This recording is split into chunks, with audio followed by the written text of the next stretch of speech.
قرآن کو اپنی موٹیویشن کتاب نہیں بنائیں گے نا، آپ جدھر مرضی سے موٹیویشن لے لیں، آپ کی ذات پہ کوئی اثر نہیں پڑے گا. ہاں پڑے گا ضرور، وقتی طور پہ پڑے گا اور ختم ہو جائے گا. لیکن جب آپ قرآن کا سہارا لے کے نبی پاک صلی اللہ علیہ وآلہ وسلم کی سنت کو لے کے کریں گے نا، تو آپ کو اس سے بڑی موٹیویشن پوری دنیا میں کہیں نہیں مل سکتی. اس سے بڑی طاقت، اسٹرینتھ کہیں سے نہیں آپ کو مل سکتی.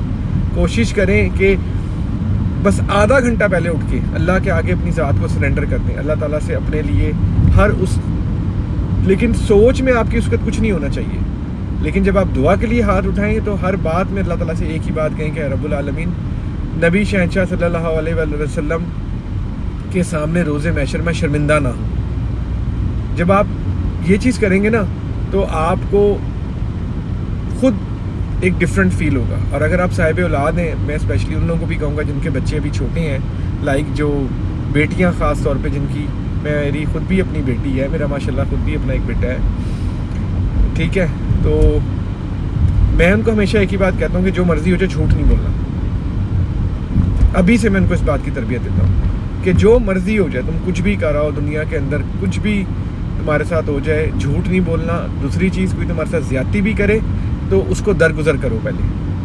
اس کے بعد میں ان کو یہ چیز سمجھاتا ہوں کہ لوگوں کے لیے ابھی سے آسانی کرو. جیسے آپ اسکول جاتے ہو، اگر آپ کے پاس اب تو ہمارے والا تو ٹائم ہی نہیں ہے، اب تو ہر بندہ ماڈرنائز ہے. اگر کسی بچے کو آپ کسی پریشانی میں دیکھ رہے ہو، اگر کوئی دوسرا بچہ جو ہے اس کے ساتھ، دوسرے بچے کے ساتھ کوئی پرابلم کریٹ کرا، تو ان کے اندر آپس میں اتفاق کرواؤ، ان کی آپس میں صلح کرواؤ اور ان کو آپس کے اندر سمجھاؤ، بنسبت اس کے کہ وہاں پہ کھڑے ہو کے تماشا دیکھو. تو اگر ہم یہ چیزیں اپنانا شروع کر دیں گے اسی سے زمانے سے، اور خاص طور پہ اپنے بچوں کو ابھی سے، جو بچے چھوٹے ہیں ان کو bad touch, good touch, drugs, alcohol, ہر چیز کے بارے میں بتائیں. جب آپ کی بیٹی 12 سال کی ہو جائے، بیٹا 12 سال کا ہو جائے، تو ان کو بتائیں تاکہ وہ اس چیز سے دور رہیں. ان کے ساتھ ایک فرینڈلی ماحول پیدا کریں، ان کو اس طرف نہ لے کر آئیں کہ آپ سے وہ ڈریں. میں نے اپنی زندگی کے اندر صرف ایک دفعہ، مجھے اچھی طریقے سے یاد ہے کہ میں نے اپنے بچوں کو ڈانٹا ہوگا، اور اس کے نیکسٹ ڈے ہی لمحے کے بعد، شکر الحمدللہ میرے نبی پاک صلی اللہ علیہ وسلم کے وسیلے اللہ تعالیٰ نے مجھے اتنی قوت عطا فرمائی کہ میں جانماز پہ جا کے اللہ تعالیٰ سے میں نے توبہ کی کہ اللہ پاک آج کے بعد میں کبھی بھی نہ اپنے بچوں کو ڈانٹوں گا، نہ میں کبھی اپنے بچوں کے ساتھ بیڈلی یا ہارشلی میں ان کے ساتھ بیہیو کروں گا. یہ میں آپ کو اپنی پرسنلی بات بتا رہا ہوں، ایسی چیز کوئی بھی نہیں میرے خیال سے بتاتا. اور شکر الحمدللہ آج میرے خیال سے 8-9 سال ہو گئے ہیں کہ میں بہت سویٹلی اپنے بچوں سے بات کرتا ہوں. کوئی بھی بات مجھے سمجھانی ہے انہیں پیار سے اکیلے میں سمجھاتا ہوں. کبھی لوگوں کے سامنے میں انہیں کوئی چیز، بچے ہیں ظاہر سی باتیں اونچ نیچ کرتے ہیں، تو میں کبھی ان کو جو ہے وہ کبھی بھی کسی کے سامنے کچھ نہیں کہتا، ٹھیک ہے. اسی طرح جو آپ کا میاں بیوی کا رشتہ ہے، اس کے اندر بھی جو آپ ہیں نا، وہ اپنی بیوی کو کبھی بھی کسی کے سامنے کچھ مت کہیں، نہ اپنے بہن بھائیوں کے سامنے، نہ اپنے ماں باپ کے سامنے، ٹھیک ہے. اور اسی طرح کبھی بھی اپنے ماں باپ کے ساتھ، اپنے بہن بھائیوں کے ساتھ، کبھی بھی اپنی بیوی کے سامنے کوئی غلط بات مت کریں. بہنوں کے رشتے بہنوں کے ساتھ رکھیں، ماں باپ کے رشتے ماں باپ کے ساتھ رکھیں، بیوی کا رشتہ بیوی کے ساتھ رکھیں، ان لاز کا رشتہ ان لاز کے ساتھ رکھیں. جب آپ کے اندر یہ چیز آپ کرنا شروع کر دیں گے تو اس سے بڑی موٹیویشن اور زندگی میں کامیابی کی سیڑھی کوئی نہیں ہے کہ اگر گھر کے اندر سکون ہو. اور گھر کے اندر سکون صرف ایک طریقے سے آ سکتا ہے جب آپ کسی کا حق نہ ماریں، کسی کے ساتھ زیادتی مت کریں، کسی کے ساتھ آپ کسی کا برا نہ سوچیں، کسی کے ساتھ حسد مت کریں. یہ تمام چیزیں آپ اگر قرآن کو ریگولیرٹی کے ساتھ اپنی زندگی میں لائیں تو آپ کے تمام چیزیں قرآن پاک کے اندر آلریڈی موجود ہیں جو مل جائیں گی. اللہ نے دنیا جو ہے کھیل تماشا کا ہے، تو ریئلٹی آج کل آپ دیکھ لیں باہر صرف دکھاوے ہوئے کے علاوہ کیا ہے، جھوٹ کے علاوہ کیا ہے، الزام تراشی کے علاوہ کیا ہے. سوشل میڈیا، اللہ تعالیٰ کی ذات، نبی صلی اللہ علیہ وسلم کی ذات بار بار ایک بات کہتی رہی، یا الہی میری امت، یا الہی میری امت. لیکن ان کو پتہ تھا نا امت کیسی ہوگی، کہ ہمیں اگر کسی کی کوئی عیب پتہ چلے گا، کوئی برائی پتہ چلے گی، تو ہم اس کو اتنا لوگوں تک پھیلائیں گے کہ جس سے وہ بندہ ویسے ہی ڈوب کے مر جائے. جیسے کہ ڈاکٹر عامر لیاقت صاحب، جس نے بھی ان کی ویڈیو بنا کے اپلوڈ کی، اس نے تو کر دی، لیکن جس طرح لوگوں نے اس کو شیئر کیا، لائک کیا، جا کے دیکھا، وہ سب اتنے ہی برابر کے جرمدار ہیں جتنے کہ وہ ویڈیو بنانے والا. اسی طرح پولیٹیشنز کے ساتھ جو ہم کر رہے ہیں، وہ ان کا فیل و قول ہے کہ وہ کیا کر رہے ہیں. ہم پہلے تو یہ دیکھیں نا کہ ہم خود کتنے صحیح ہیں اپنی ذات کے ساتھ. جب ہم صحیح ہوں گے تو کوئی ہمارے ساتھ زیادتی نہیں کر سکے گا. امید کرتا ہوں آپ کو میرا یہ آج کی ویڈیو سمجھ میں آئے گی. اگر سمجھ میں آئے، اچھی لگے تو اس کو لائک شیئر کیجیے گا. اگر کوئی میری بات بری لگے تو میں آپ سے پہلے ہی معذرت کرتا ہوں. کوشش کرتا ہوں ریئلٹی پہ ویڈیوز بناؤں. آپ دیکھتے ہیں میں ڈفرینٹ قسم کی ویڈیوز بناتا رہتا ہوں. اللہ تعالیٰ میرا آپ کا حافظ و ناصر ہو. اللہ حافظ.